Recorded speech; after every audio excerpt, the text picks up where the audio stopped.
बड़ी जानकारी सामने आ रही है फिरोजाबाद से। बड़ी खबर, सब्जी मंडी में अचानक से लगी है आग।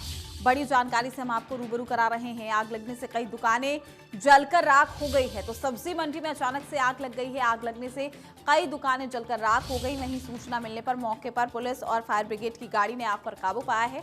आग की लपटों को देख आसपास के लोग भी मौके पर पहुंच गए। फिलहाल आग लगने के कारणों का अभी तक पता नहीं चल सका।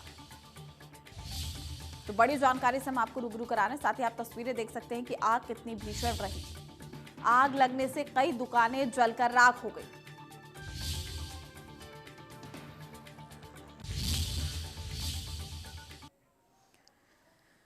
तो काफी भीषण ये आग रही। सब्जी मंडी में अचानक से ये आग लगी। तो आग लगने से कई दुकानें जलकर राख हो गई है।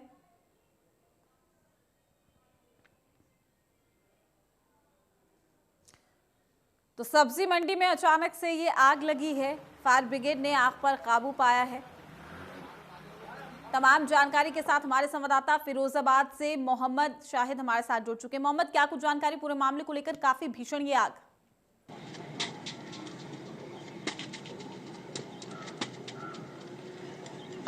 मोहम्मद, क्या आप तक आवाज पहुंच पा रही है? जी, क्या कुछ जानकारी इस पूरे मामले को लेकर? सब्जी मंडी में ये भीषण आग। जी, फिरोजाबाद के सिरसागंज में ये आग लगी है। यहाँ पर गांधी मंडी है, यहाँ सब्जी मंडी लगती है और ये बाहर लकड़ी के खोखे लगे थे।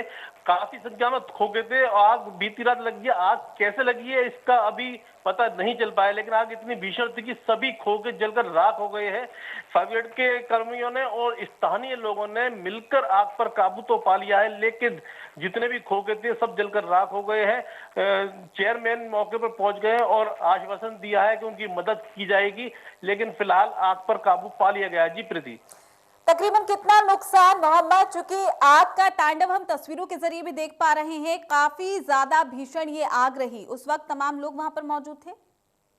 जी प्रीति, देर रात की घटना है और आग पूरी तरीके से लगी थी। आग पहले बुझाने का काम किया गया है, लेकिन अभी कितना नुकसान हुआ इसका आकलन थोड़ी देर में हो पाएगा। लेकिन सब्जी मंडी में इतनी भयानक आग थी कि आसपास के सभी लोग वहां पहुंच गए और स्थानीय लोगों ने फायर ब्रिगेड के कर्मचारियों के साथ मिलकर आग पर काबू पाया। लेकिन आग बुझ चुकी है, लेकिन अभी नुकसान कितना हुआ है ये कुछ देर में मालूम हो पाएगा। जी, शुक्रिया आपका तमाम जानकारी देने के लिए। सब्जी मंडी में अचानक से ये आग लगी है। फिलहाल आग लगने के कारणों का खुलासा नहीं हो पाया है। आपको बता दें कि देर रात ये आग लगी थी, लेकिन फिलहाल आग पर काबू पा लिया गया है। कई दुकानें जलकर राख हो गई हैं और तस्वीरों के जरिए भी आप देख सकते हैं जिस वक्त ये आग लगी थी उस दौरान की तस्वीरें हैं। काफी भीषण ये तस्वीरें। वहीं यूपी में गलन से ठिठुरे हैं लोग। यूपी के कई इलाकों में झमाझम बारिश हो रही है। मौसम विभाग ने भी अलर्ट जारी कर दिया है। 6 जनवरी तक बारिश का अलर्ट जारी किया गया है। तो बड़ी खबर से हम आपको रूबरू करा रहे हैं, जहां यूपी के कई इलाकों में झमाझम बारिश हो रही है। तो तापमान में भी गिरावट देखने को मिल रही है। वहीं यूपी में गलन से ठिठुरे हैं लोग। ठंड और ठिठुरन बढ़ती हुई यूपी में। यूपी के कई इलाकों में झमाझम बारिश भी हो रही है। तो यूपी में गलन से लोग ठिठुर रहे हैं, अलाव का सहारा ले रहे हैं, घर में कैद हैं, चूंकि झमाझम बारिश भी हो रही है। आम जनजीवन पूरी तरीके से प्रभावित हो गया है। हालांकि आने वाले दिनों में भी बारिश को लेकर अलर्ट जारी किया गया था। तो यूपी के कई इलाकों में झमाझम बारिश और साथ ही ठंड और ठिठुरन बढ़ती हुई देखने को मिल रही है। तो बारिश, कोहरे और ठंड ने लोगों को परेशान किया। 8 मास कपा देने वाली सर्दी के बीच लगातार दूसरे दिन भी दिल्ली एनसीआर में बारिश हुई है, जिसके बाद ठिठुरन और कपकपी में इजाफा हुआ है। तापमान में लगातार गिरावट हो रही है। मैं दिल्ली एनसीआर गाजियाबाद में मौजूद हूं और आपको सुबह 8 बजे के बाद की तस्वीरें दिखाऊं तो आप देखिए अभी भी बारिश हो रही है। बारिश के साथ साथ एक अंधेरा सा छाया हुआ है, जिसकी वजह से वाहन चालकों को अपनी हेडलाइट्स का इस्तेमाल करना पड़ रहा है। और बीते दिनों जिस तरह से कोहरा छाया हुआ था उससे रोड पर जरूर राहत मिली है, लेकिन ये कोहरा लगातार फिजाओं में छाया हुआ है और जो हवा है वो भी काफी तेज चल रही है। मौसम के जानकारों ने पहले ही बता दिया था कि जो बारिश है वो इस हफ्ते में कई बार हो सकती है और आज लगातार दूसरे दिन बारिश हुई है। तापमान की अगर बात करें तो वो इसी हफ्ते में 2 डिग्री के आसपास भी चला गया था। हालांकि आज सुबह 8 बजे के तापमान की अगर गाजियाबाद में बात करते हैं तो वो करीब 13 डिग्री न्यूनतम है। और जो लोग रोड पर निकले हैं, सुबह उन्हें अपने गंतव्यों तक जाना है, वो छाते का इस्तेमाल कर रहे हैं और किसी तरह से अपने गंतव्यों तक जाने की कोशिश कर रहे हैं। कोरोना काल है और उसके बीच लगातार बढ़ती सर्दी और साथ ही साथ कोहरा जो बढ़ रहा है उसमें स्मोक भी मिला हुआ है। तो कुल मिलाकर इस सब से लोगों को काफ़ी ज़्यादा परेशानी का सामना करना पड़ रहा है। डॉक्टर्स भी ये कह रहे हैं कि इस मौसम में सर्दी, जुकाम, बुखार ये सब आपको घेर सकता है, तो ज़्यादा से ज़्यादा सावधानी बरतने की ज़रूरत है। गाजियाबाद से जतिन गोस्वामी, इंडिया न्यूज़। तमाम जानकारी के साथ हमारे संवाददाता जतिन भी हमारे साथ जुड़ चुके हैं। जतिन, सुबह से ही दिल्ली एनसीआर में लगातार बारिश हो रही है, फिलहाल मौसम क्या कुछ कहता हुआ नजर आ रहा है, चूंकि ठंड और ठिठुरन अब बढ़ती हुई नजर आ रही है। बिल्कुल, देखिए ठिठुरन काफी ज्यादा बढ़ गई है, इस समय भी बारिश हो रही है और मैं गाजियाबाद में राजेंद्र नगर मेट्रो स्टेशन के पास मौजूद हूं। आपको तस्वीरें दिखाऊं, आप देखिए इस समय भी आपको रोड पर बारिश नजर आएगी। मैं मेट्रो स्टेशन के नीचे ही मौजूद हूं और खुद को भी इस तरह जो ठिठुरन और कपकपी उससे बचाने की कोशिश कर रहा हूं। लेकिन आप रोड पर देखिए, क्योंकि जो बारिश है उसके बाद जो जल भराव है वो कई जगहों पर देखने को मिलता है, तो वो स्थिति जरूर देखने को मिल रही है। और क्योंकि एक अंधेरा सा छाया हुआ था, हालांकि अब थोड़ा सा जरूर उजाला महसूस किया जा रहा है, इसलिए वाहन चालकों को अपने जो वाहन है उनकी हेडलाइट्स का इस्तेमाल लगातार करना पड़ रहा था। और हमारे साथ बने रहिए, बिल्कुल जो आपसे तमाम जानकारी हम लेते रहेंगे। पंकज भी हमारे साथ बनारस से जुड़ चुके हैं, राजन भी हमारे साथ जुड़े हुए। पंकज, बनारस में मौसम आप क्या कुछ देख पा रहे हैं? हालांकि हम देख रहे हैं कि लगातार जो बारिश का सिलसिला है वो शुरू हो गया है, साल की पहली बारिश यहाँ पर हो रही है और ठंड और ठिठुरन बढ़ती हुई नजर आ रही है। आने वाले दिनों में क्या वाकई बारिश होने की आशंका भी जाहिर की गई है?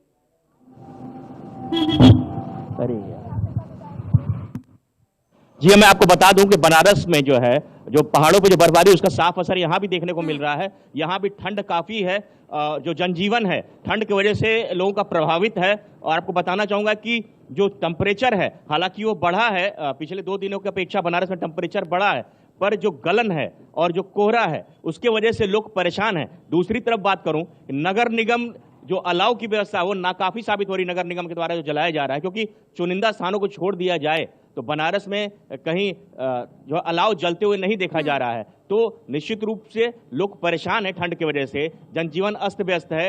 लगभग अभी देखिए टाइम जो है लगभग 8:45 का आसपास का, 8:40 के आसपास समय है। ट्रैफिक काफ़ी कम है, रोज की अपेक्षाकृत काफ़ी कम है। लोगों की दिनचर्या देर से शुरू हो रही है। कुछ लोग भी हैं पास में खड़े हुए हैं, ठंड से बात करते हैं। भैया यही कि हैं आप लोग, ठंड से कैसे बच रहे हैं आप लोग? चलिए बिल्कुल, मैं आपके पास लौटूंगी। राजन भी हमारे साथ जौनपुर से हमारे साथ जुड़ चुके हैं। राजन, लगातार जो ठंड है वो बढ़ती जा रही है और हम देख रहे हैं कि कोहरा, ठंड और ठिठुरन, आम जनजीवन पूरी तरीके से अस्त व्यस्त।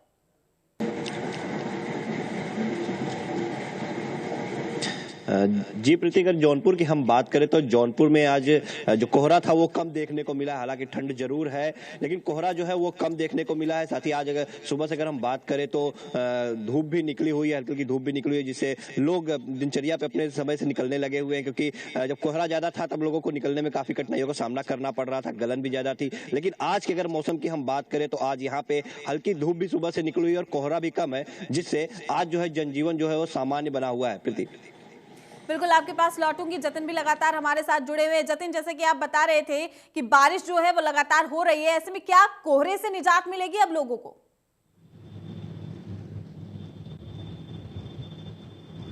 देखिए, जैसा कि मैंने तभी बताया कि कोहरे से निजात थोड़ी बहुत मिल चुकी है। रोड पर विजिबिलिटी बहुत ज्यादा कम हो गई थी, जिससे वाहन चालक जूझते हुए दिखाई दे रहे थे। तो फिलहाल जो विजिबिलिटी है उसमें काफी हद तक सुधार देखा गया है। मैं आपको तस्वीरें भी अगर एक बार दिखाने की कोशिश करूं तो आप देखिए जो विजिबिलिटी है उसमें काफी हद तक सुधार देखा गया है। लेकिन क्योंकि जब बारिश आती है तो वो अपने साथ कुछ मुसीबतें लेकर आती है। तो आप ये देखिए, ये तस्वीर आपको सामने पर दिखा देगी किस तरह से जो जल भराव है वो हो गया है। और हालांकि एक राहत ये है कि आज रविवार का दिन है तो लोग ज्यादातर अपने घरों में ही है, लेकिन जिन लोगों को कहीं जाना है वो खुद को बचाने की कोशिश कर रहे हैं, जुटे हुए हैं। कुछ लोग हमारे साथ यहाँ पर मौजूद हैं। आप थोड़ा आगे आइए, ये बताइए कितनी सर्दी हो रही है और कितना ये परेशान कर रही है? ठंड बहुत ज्यादा लग रही होगी। ठंड तो हो रही है, बारिश में पूरे भीग रहे आदमी लोग बाग सब। इतनी सुबह कहाँ जा रहे थे? रविवार का दिन है आज। आज ड्यूटी थी इसलिए आए थे मेट्रो में। जी, अच्छा, मेट्रो लेने के लिए आए हैं आप? हाँ।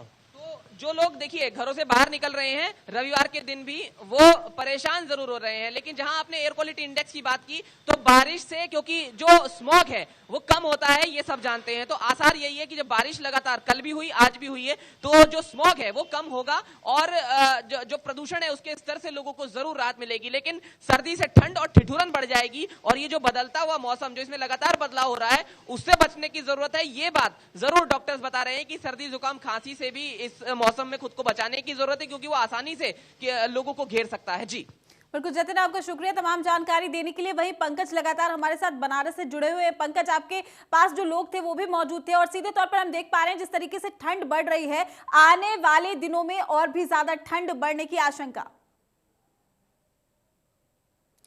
चलिए, लगता है संपर्क टूट गया, दोबारा जुड़ने की कोशिश करेंगे। राजन भी हमारे साथ जुड़े हुए हैं। राजन, देखिए ठंड और ठिठुरन तो बढ़ गई है, लेकिन आने वाले दिनों में क्या तापमान में और भी ज्यादा गिरावट देखने को मिलेगी? जी बिल्कुल, जिस तरह से जो है मौसम देखने को मिल रहा है उसे संभावना यही है कि आने वाले समय में जरूर तापमान में गिरावट हो सकती है, क्योंकि अभी आज तो हालांकि धूप निकला हुआ है, लेकिन कल तक की अगर हम बात करें तो कल जो है कोहरा घना था और जिससे लोगों को निकलने में काफी कठिनाइयों का सामना करना पड़ रहा था। ठंड गलन भी ज्यादा थी, तो इसको लेके जो है ये कहा जा सकता है कि आज हालांकि लेकिन धूप जरूर है, लेकिन कहीं ना कहीं बादल भी छाए हुए हैं, तो हल्की हल्की बदली भी है, उसके बीच में ये धूप निकली हुई है, तो लोग अपने कामों पर निकल रहे हैं, क्योंकि मौसम जो है खुशगवार लग रहा है, लेकिन कहीं ना कहीं गलन जो है हवा में बरकरार है। तो कहा जा सकता है कि आने वाले समय में जो है वो तापमान में गिरावट आ सकती है और कोहरा भी गंभीर पड़ सकता है, जिसको लेके प्रशासन को भी पूरी तैयारी करनी पड़ेगी। हालांकि प्रशासन द्वारा पहले से ही जो है शहरों में अलाव की व्यवस्था करा दी गई है, रैन बसेरों की व्यवस्था करा दी गई, जिससे ठंड में किसी को कठिनाइयों का सामना न करना पड़े। जो रिक्शा चालक है या जो घर से बाहर निकल रहे हैं लोग रात में, तो उनको जो है कोई परेशानी ना हो, ठंड में कहीं ठिठुरना ना पड़े। इसको बड़ी जानकारी भी सामने आ रही है। राजन, आप हमारे साथ जुड़े रहिए, तमाम जानकारी हम आपसे लेते रहेंगे। इसी बीच लखनऊ से एक बड़ी जानकारी सामने आ रही है, बड़ी खबर से हम आपको रूबरू करा दे। इस वक्त की बड़ी और अहम जानकारी लखनऊ से, फुटवियर शॉप में लगी है आग। बड़ी खबर से हम आपको रूबरू करा रहे हैं। इस वक्त की आग से लाखों का सामान जलकर राख हो गया है। बड़ी और अहम जानकारी, तो आग पर अब तक फिलहाल काबू नहीं पाया गया है। ये बड़ी खबर से हम आपको रूबरू करा रहे हैं। आग बुझाने में जुटे हैं स्थानीय लोग। ये बड़ी और अहम जानकारी से हम आपको रूबरू करा रहे हैं। इस वक्त की बड़ी खबर, फुटवियर शॉप में आग लगी है और साथ ही आप तस्वीरें देख सकते हैं कि कितनी भीषण ये आग। लखनऊ से बड़ी जानकारी इस वक्त की, और तस्वीरों को देखकर अंदाजा लगाया जा सकता है कि आग कितनी भीषण होगी। फुटवियर शॉप में ये आग लगी है, लोग वहां पर मौजूद है। आग पर काबू पाने की कोशिश की जा रही है, लेकिन आग पर फिलहाल अब तक काबू नहीं पाया गया है। आग से लाखों का सामान जलकर राख हो गया है, जो जानकारी सामने आ रही है, लेकिन आग पर अभी तक काबू नहीं पाया गया है। आग बुझाने में जुटे हुए हैं स्थानीय लोग। लखनऊ का ये पूरा मामला है। तस्वीरों में आप देख सकते हैं कि आग कितनी भीषण है, और ऐसे में बंथरा थाना इलाके का ये पूरा मामला बताया जा रहा है, जहां आग पर काबू पाने की कोशिश की जा रही है। आग से लाखों का सामान जलकर राख हो गया है। फुटवियर शॉप में ये आग लगी है। हालांकि आग किन कारणों से लगी इसका खुलासा नहीं हुआ। खबरों में आगे बढ़ते हैं, बात करेंगे जौनपुर की। फिरौती की रकम नहीं मिलने पर हत्या की गई है। बदमाशों ने मासूम की गला घोंचकर हत्या कर दी। आईटीआई के 2 छात्रों ने वारदात को अंजाम दिया है। आरोपी मासूम को ट्यूशन पढ़ाता था और पुलिस ने दोनों आरोपी को गिरफ्तार कर लिया है। शाहगंज कोतवाली इलाके का ये पूरा मामला बताया जा रहा है। बड़ी खबर से हम आपको रूबरू करा रहे हैं। राजन, हमारे संवाददाता हमारे साथ लगातार जुड़े हुए। राजन, क्या कुछ जानकारी इस पूरे मामले को लेकर? बच्चे की हत्या कर दी गई, राजन क्या? जी प्रीति, बिल्कुल 2 जनवरी की हम बात कर रहे हैं। 2 जनवरी की सुबह मासूम अभिषेक, जो नर्सरी का छात्र था, वो अपने घर से 100 मीटर की दूरी पे कोचिंग पढ़ने के लिए गया हुआ था। तो इसके पहले जो 2 छात्र थे जो उसे कोचिंग पढ़ाया करते थे, दोनों आईटीआई के छात्र थे। एक का नाम आकाश और एक का नाम शिवम था। दोनों जो है उसके घर आया जाया करते थे, जिससे बच्चा उनसे घुला मिला था। तो वो दोनों रास्ते में बच्चे का अपहरण किया और बच्चे को अपने साथ मोटरसाइकिल पर बिठा कर लेकर गए, और वहां पे उन्होंने जो है एक पानी की टंकी में बच्चे को डाला। और जब बच्चा शोर करने लगा तो उन लोगों ने पकड़े जाने की आशंका के चलते बच्चे की जो है मुफलर से गला घोंट कर निर्मम हत्या कर दी। जिसके बाद वो वहां से दोनों बाइक से गए और एक युवक का मोबाइल छीना और उससे जो है परिजनों को फिरौती का एक मैसेज किया कि 7 लाख रुपए दे दो वरना बच्चे की हत्या कर दी जाएगी। परिजन जो है डरे समय पुलिस के पास पहुंचे और पुलिस से न्याय की गुहार लगाई, जिसके बाद खुद एसपी राजकरण नैयर जो है शाहगंज पहुंचे और वहां पे उन्होंने एक टीम गठित करके जांच शुरू की। तो सबसे पहले पुलिस जो है उस मोबाइल यूजर के पास पहुंची जिसके नंबर से मैसेज आया था। तो उस मोबाइल उपभोक्ता ने बताया कि हमारा मोबाइल जो है वो छीन लिया गया, जिसके बाद इस तरह का मैसेज किया गया है। तो उसके बाद पुलिस आगे सक्रिय हुई और कार्रवाई करते हुए उन दोनों छात्रों को पुलिस ने गिरफ्तार कर लिया जो ITI के छात्र थे और इस तरह की निर्मम घटना को अंजाम दिया। हालांकि पुलिस जो है मासूम अभिषेक को बचाने में नाकाम रही क्योंकि पहले ही उन लोगों ने उसकी हत्या कर डाली थी। फिलहाल पुलिस ने दोनों गिरफ्तार कर लिया और पूरी कार्रवाई में जुट गई है। प्रीति, बिल्कुल राजन, जैसे कि आपने जानकारी दी कि पहले फिरौती मांगी गई थी, फिरौती की रकम ना देने के बाद बच्चे की हत्या की गई है और साथ ही ये आरोपी बच्चों को ट्यूशन भी पढ़ाते थे।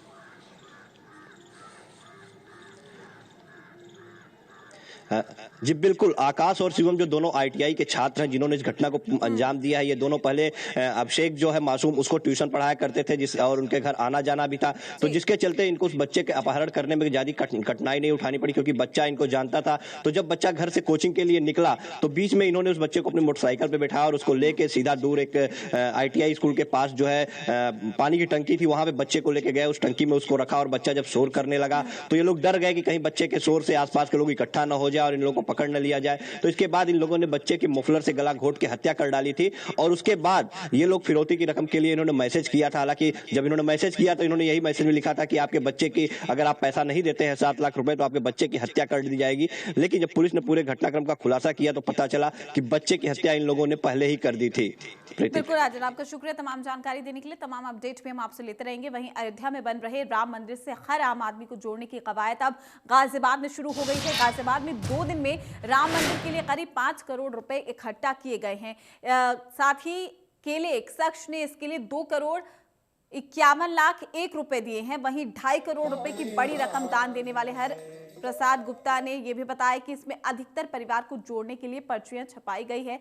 दान कम से कम 10 रुपए का है और अधिक से अधिक कितना भी किया जा सकता है। रकम यहां पर इकट्ठा की जा रही है राम मंदिर के लिए। ये चंदा तो पर्चियों के जरिए जमा किया जा रहा है ये चंदा और 2 दिन में राम मंदिर के लिए करीब 5 करोड़ रुपए जमा हो गए हैं।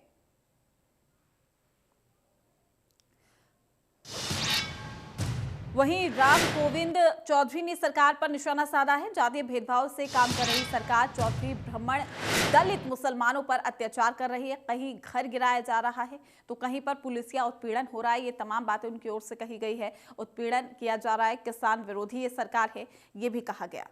तो राम गोविंद चौधरी ने सरकार पर सीधा निशाना साधा है। तमाम मुद्दों का उन्होंने जिक्र किया। कहीं घर गिराया जा रहा है, कहीं पर पुलिसिया उत्पीड़न हो रहा है।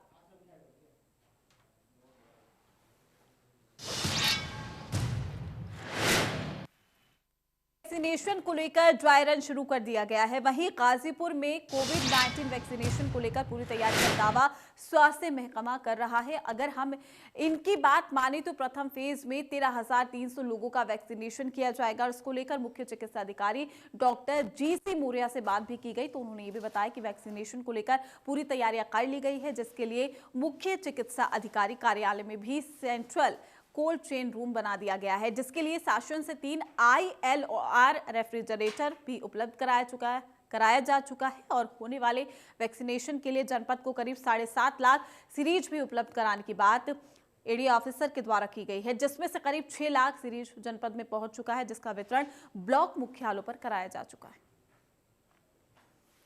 तो वैक्सीनेशन को लेकर तैयारियां भी पूरी है। तो पहले फेज में 13,300 लोगों का होगा वैक्सीनेशन। श्रावस्ती में पति ने पत्नी को बेरहमी से उसकी पिटाई कर बेहोशी की हालत में घर के बाहर फेंका है। पिटाई के बाद पति बल्लू मौके से फरार हो गया। राहगीरों की सूचना पर पहुंची डायल 112 पुलिस महिला को इकोना अस्पताल में भर्ती भी कराया गया है। तो डॉक्टर्स ने जिला अस्पताल भिनगा रेफर कर दिया है। थाना क्षेत्र इकोना के पंडितपुरवा चिचड़ी गांव का यह पूरा मामला। तो पिटाई के बाद पत्नी को घर से बाहर फेंका गया, जिसके बाद लोगों ने इसकी जानकारी पुलिस को दी।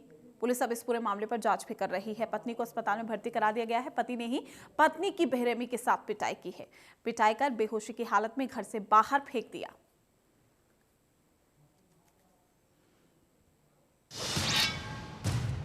सीतापुर में साथ प्रशासन और साथ ही पुलिस ने हिस्ट्री शीटर मुजीब अहमद और उसके भाइयों की संपत्ति जब्त करने की कार्रवाई शुरू कर दी है। पुलिस और प्रशासनिक अधिकारियों का काफिला भारी पुलिस बल के साथ बट्सगंज मोहल्ले में पहुंचा और जहां मुजीब अहमद की आलिशान कोठी को सीज करने के साथ ही जब्तीकरण की कार्रवाई की गई। इस दौरान 2 दर्जन संपत्तियों को जब्त करने की कार्रवाई की गई। डीएम विशाल भारद्वाज ने आदेश जारी किया है कि गैंगस्टर एक्ट के तहत अपराध से अर्जित की गई तमाम संपत्तियों को जब्त कर लिया जाएगा और साथ ही इसकी कीमत करीब 40 करोड़ रुपए के आसपास बताई जा रही है। हिस्ट्री शीटर मुजीब अहमद बाहुबली अतीक अहमद का करीबी बताया जाता है।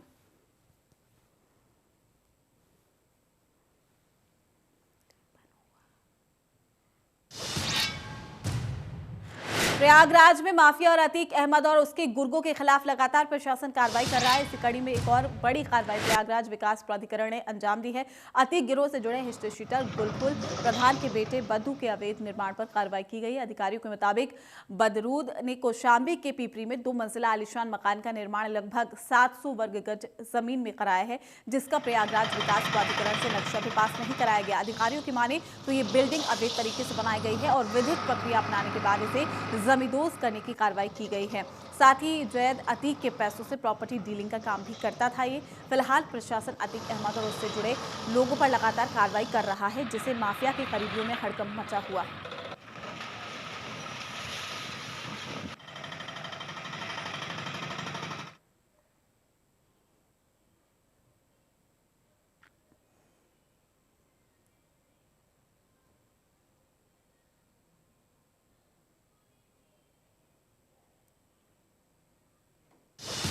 चलिए फिलहाल के लिए इस बुलेटिन में इतना ही। नमस्कार।